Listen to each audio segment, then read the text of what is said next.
Hello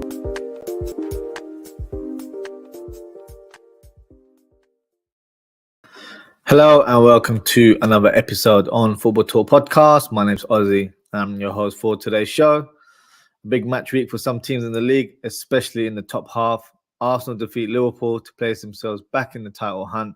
Man City defeat Brentford 3-1 from a Foden hat-trick. Manchester United beat West Ham and are climbing up the table.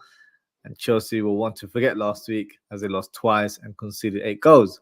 But let's discuss each game in detail, and we'll start with the Arsenal versus Liverpool game. So, firstly, what a performance from the Gunners, who were fantastic throughout the game and thoroughly deserved the win.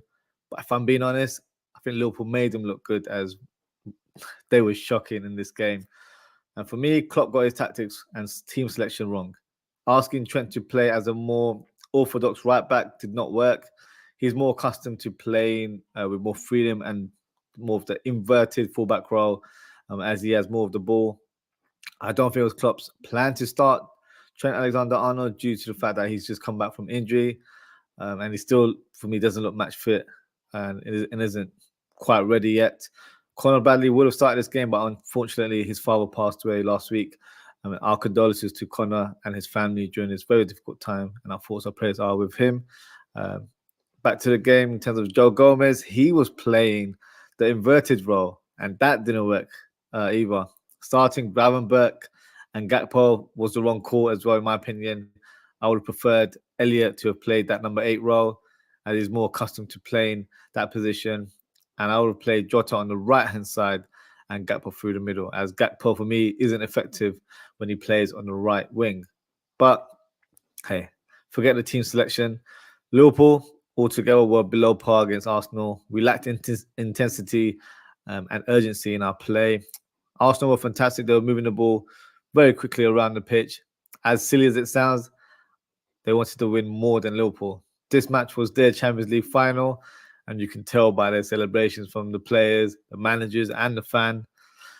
Bit over the top for me. You'd think they just won the league. Arsenal were jubilant about being second over the weekend. They're now third. Some Arsenal fans are getting carried away. It's fine. Enjoy the moment. Honestly, I think you'll be humbled very soon, and I'll be there. Don't you worry about that. But what does this result do for the league? Some Arsenal fans say they're back and they're in the title hunt.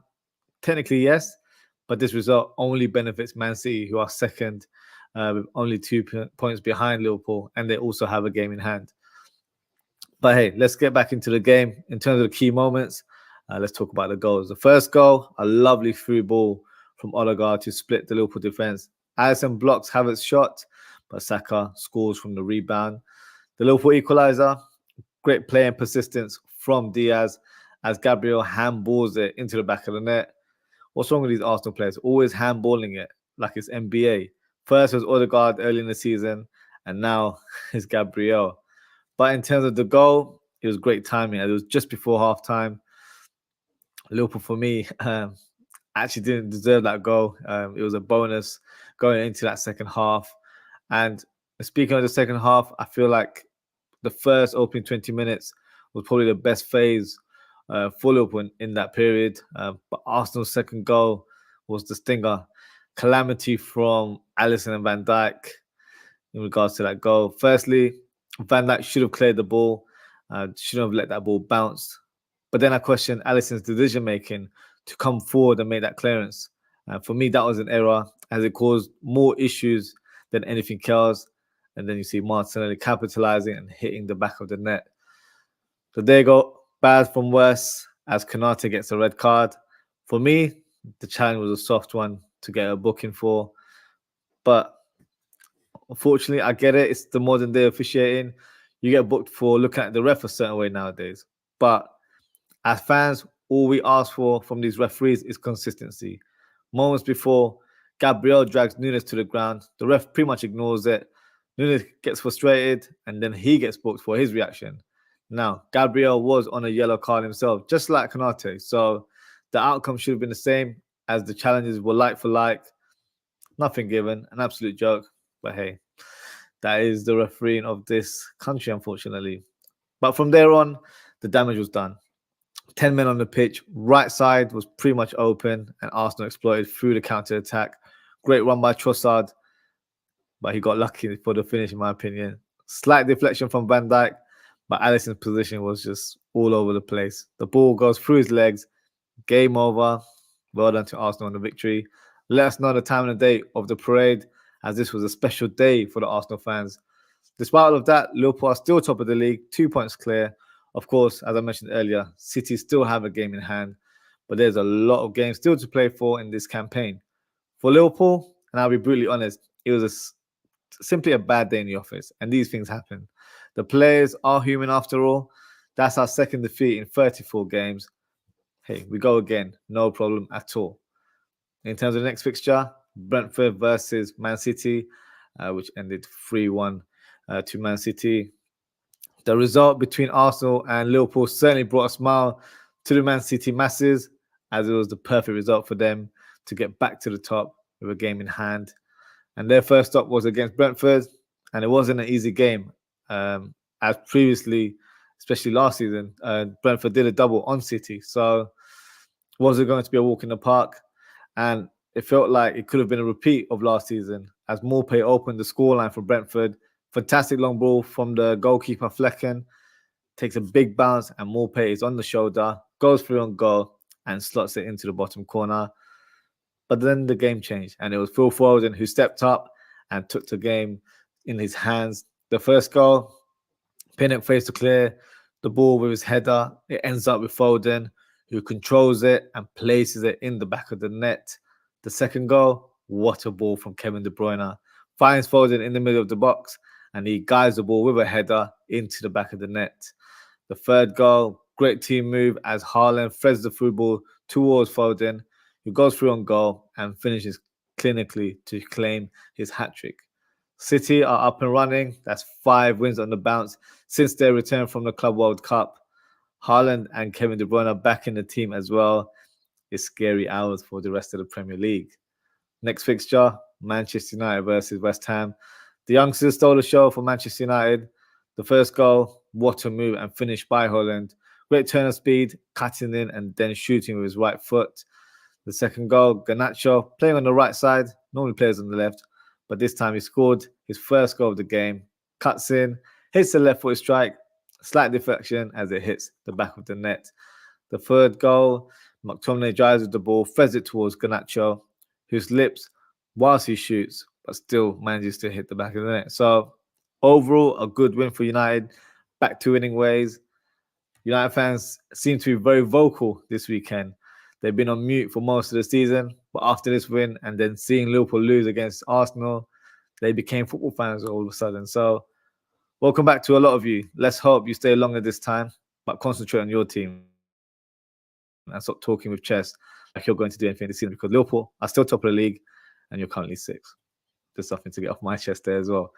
In terms of the next fixture, Chelsea versus Wolves. That ended 4-2 to Wolves. It's not been a good week for Chelsea, or better known as Billy FC to me.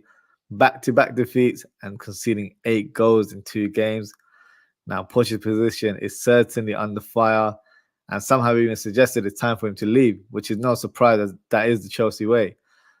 But let's say the club do make that decision, who should come in as the new Chelsea manager? Because they've more or less hired everyone in world football. One name is popping up, and it's a former Chelsea manager, and that's Jose Mourinho. Would it be third time's a charm? Not for me. I don't think that's the right appointment. He brings experience, which I believe the club needs at this time, but there's bigger problems at the club than the actual manager or coach. They're signing players without the manager's consent, and that's never going to help or bring any success to the team. Drop a comment. Let me know who you think should be the next Chelsea manager if Pochettino is dismissed from his job. But hey, back to the game. What a performance from Wolves, and let's give some credit to Gary O'Neill. He lent his trade with Liverpool under-23s as an assistant manager a few years ago, and since then he's really developed as a coach. He was doing a great job at Bournemouth, and for me, was unfairly dismissed in that position. But the job that he's doing this season at Wolves is remarkable, and due to having other big-name managers in the league, and he may go under the radar, I still think he's doing a phenomenal job. And I think he's doing a good job as any manager in the league. He's been very impressive. And speaking of being very impressive, Cunha has been fantastic for Wolves this season. Now, remember, Liverpool were linked with him a few years ago when he used to play for Hertha Berlin and was in fact likened to Bobby Firmino. So he was always a player that I checked on to see what sort of player he is, if there's any similarities. I think there were in terms of skill and creativity from being an attacking player. But like Firmino, he lacked that clean slate in front of goal. But this season, it's been a different story altogether. He's now scored 9 goals in the Premier League so far this season. So he could easily go into double figures, which would be his best tally in his career. But in terms of this game and performance, you've got to give credit to Wolves on the win. Chelsea have now dropped to 11th. It's not looking good for the Blues, unfortunately. Next game, Everton versus Tottenham, which ended 2-2. Tottenham thought they were walking away with the winner, but they were denied by Everton, who rescued a point and equalised late in the game. Richarlison opens the scoreline with a left-footed strike. Great play by Udogie with the assist. Everton equalised through a corner. A howler from Vicario allows Tarkowski to head across goal to Calvert-Lewin, and he pretty much nods the ball from close range. Richarlison then scores a spectacular goal to make it 2-1 and refuses to celebrate against his former club. He's been in decent form as of late. That's his 10th goal of the season in the Premier League. His highest tally in a season is 13, so he's pretty much on course to exceed that. But it was all heartbreak at the end of the game as Romero heads the ball into the back of his own net to award Everton with a point. Fortunately, Tottenham have now dropped to 5th and Everton remain in the relegation zone in 19th position.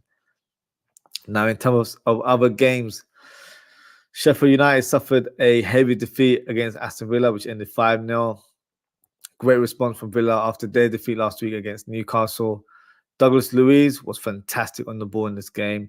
The first goal, it was his through ball that split the Sheffield United defence. Watkins threw on goal. His shot was cleared off the line, but McGinn scores from the rebound. The second goal, what an assist from Douglas Luiz with the outside of his right foot. Watkins threw on goal, and this time he applies a finish that hits the back of the net. Leon Bailey makes it 3-0, hitting the top bin. Tielemans gets into the act and smashes his shot onto the crossbar and in to make it 4-0. And Alex Moreno hits a left-foot volley to make it 5-0. So a 5-star performance for Unai Emery's boys there. Next fixture, Brighton versus Crystal Palace, which ended 4-1 to Brighton. A huge defeat for Palace against their rivals. Dunk scores the opening goal with a header. Hinshaw scores a fantastic header to make it 2-0. Buonanotte makes it 3-0 with a lovely left-footed finish. Mateta gets a consolation goal for Palace with a header. And João Pedro hits a hard, low shot into the back of the net to make it 4-1. There's a lot of talk surrounding Roy Hodgson and his future at the club. Palace are currently 14th and they need to pick up points very, very soon to avoid being dragged into any relegation battle. Next game, Newcastle versus Luton Town, which ended 4-4. What a game this was. Ended up being an 8-goal thriller. Goals from Longstaff, who pretty much scored a brace, Trippier and Barnes for the home side. And then for Luton Town, it was Osho, Barkley, Morris, who scored from the penalty spot, and Adebayo. Luton Town have become a very, very difficult team to face. And yeah, they're doing really well so far this season. Burnley and Fulham ended 2-2. Another draw for Fulham, but they will be disappointed not to take all 3 points as they were 2-0 up. Goals from Palhinha and then Fofana, who is on loan from Chelsea, I believe, scores a brace on his home debut. What a start from the striker there. And the final game, Bournemouth versus Nottingham Forest, which ended 1-1. Points shared at the Vitality Stadium. Cliver scores the opening goal as he pretty much nicks it from the goal line from Sinisterra's header, I think it was. Hudson-Odoi equalises with a fantastic low shot. And Billing, unfortunately, gets a red card on his challenge on Hudson-Odoi, which was the right decision in the end. So that's my Match Week 23 review. I just got a comment here from Daz. It says, bless up, Ozzie. Bless up yourself, Daz. Thank you for tuning in and thank you for your comment as always. Before we end the show, let me announce the FPL Manager of the Week. And this goes to Ali Asghar Mossaferi, and his team name is Ali Piero FC. You managed to gain 113 points, which is an outstanding tally for this week. So well done to you, Ali. I think this tally has actually moved you up to 4th in the league. In terms of my performance, I had a terrible weekend. I only managed to gain 48 points, and I've dropped to 53rd. I feel like I've dropped about 25 odd positions there. So yeah, a lot of work to do to make up the numbers. But hey, like I mentioned earlier, still a lot of games to go.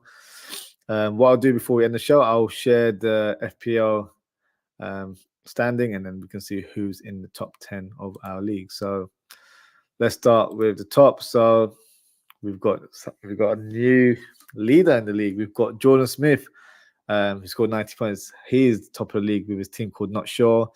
Mupin Mohan has moved up to 2nd. Ali Asghar Mosaferi, who was 4th but actually has moved on to 3rd now. Nana Sara, who's been top for a number of weeks now, has dropped to 4th. Then you have Joseph Harrelson of House of FC, and then you got BT, and the team name is Das EFX. Then you have Sebastian Tunick with his team Papa Willock in 7th. Then you have Pasaruan Mania, who's currently 8th. And then you've got Teo Aziz, the undefeated goal, at number 9. And then you've got Piraz Verma of his team Papa Jadila, who's moved up to 10th. So that's a new entry in our top 10. So yeah, some movers and shakers certainly. Jordan Smith's taking top spot.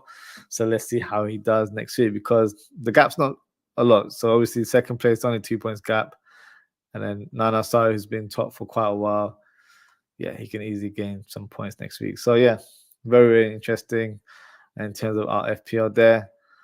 And that's a wrap up for today, guys. So thank you to everyone for tuning in. Thank you to Daz for your comment.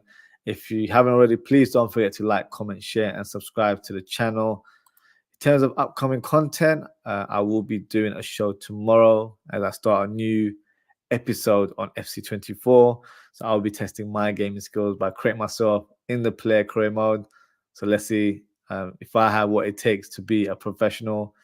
Then on Thursday, I'll be doing a match preview of Liverpool versus Burnley, and then the match reaction on Saturday evening at 10 p.m. UK time. So a lot of shows coming up this week for you guys. So yeah, thank you for tuning as always. Take care, stay safe, and I hope to see you all very, very soon. Goodbye.